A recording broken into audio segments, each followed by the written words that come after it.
¿Qué diferencias hay entre cambios físicos y químicos? ¿Cuál es la materia que está sujeta a sufrir estos cambios?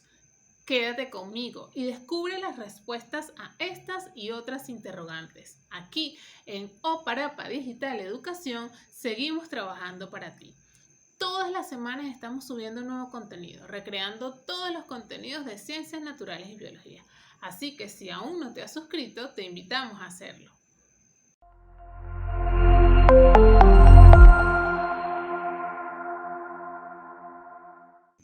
En primer lugar, debes saber que la materia, todo aquello que tiene masa y ocupa un lugar en el espacio, está sujeta a sufrir cambios, tanto físicos como químicos. ¿Cuál es la diferencia? Pues los primeros, los cambios físicos, ocurren por presión o por movimiento.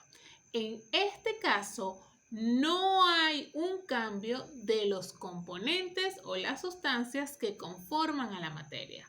Esta puede cambiar de fase, es decir, puede cambiar su estado, por ejemplo, de sólido a gaseoso o de líquido a sólido, que es lo que pasa, por ejemplo, con el agua cuando la congelamos. Pero aún así sigue siendo H2O. Hablamos de un cambio químico cuando hay una transformación de los elementos químicos que componen la materia. Si estiramos o apretamos un resorte, seguimos hablando de que se está produciendo acá un cambio físico, mientras que en los cambios químicos, repito nuevamente, hay transformación de la materia. Se producen nuevas sustancias. Una reacción química puede ser de descomposición o de unión. Y de hecho, en un video anterior te había comentado que hay varias formas de clasificar las reacciones químicas. ¿Cómo podemos estar seguros de que ha ocurrido un cambio químico?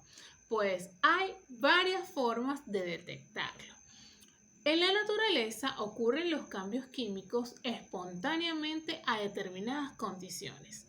Por ejemplo, el hierro en presencia del oxígeno del aire tiende a ir oxidándose. Esto quiere decir que se produce una sustancia nueva, que se le conoce como óxido de hierro. El óxido de hierro es frecuente de ver en las puertas de hierro, en los marcos y rejas que llevan mucho tiempo sin ningún trato o cuidado. ¿Qué va pasando allí? Pues el hierro en contacto con el oxígeno se combinan y comienzan a producir este óxido de hierro que se conoce como herredumbre, que es un color y una textura distinta a la del hierro o la del oxígeno. Hay varias formas de detectar cómo ocurre un cambio químico. Algunas de ellas son las siguientes. Primero, formación de un precipitado. Sí, cuando mezclamos algunas sustancias puede surgir en ellas un precipitado, una sustancia diferente en color, en textura y en forma que se queda en la superficie de la solución. Como este que vemos a continuación, que es un precipitado de color blanco producto de la unión del cloruro de sodio con el nitrato de plata.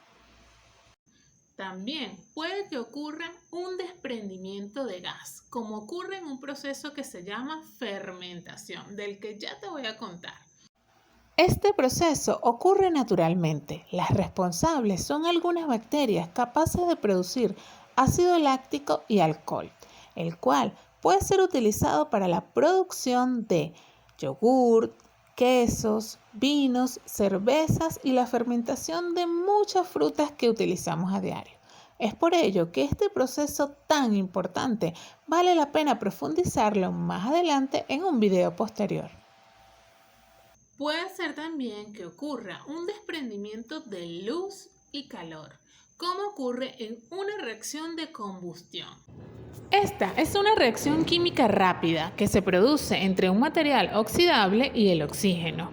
Se dice que es exotérmica porque en su proceso se libera energía en forma de calor y luz, que está representada por la llama.